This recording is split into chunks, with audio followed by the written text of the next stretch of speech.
Den muskel, vi skal fremkalde nu, hedder peroneus brevis, og den udspringer fra den distale laterale flade af fibula, så det er sådan cirka hernede fra. Og på septa intermuscularia, og den hæfter hernede på tuberositas ossis metatarsus nummer 5.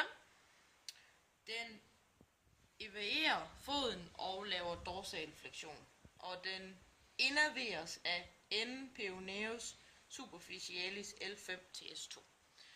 Og man fremkalder den ved, at jeg som terapeut holder fast her og presser Kaspers fod indad og nedad. Og så skal Kasper så lave den modsatrettede bevægelse. Og Kasper, du presser bare til. Og så skal man kunne finde den her, hvor jeg også kan mærke, at der er en øget spænding, som går hernede af.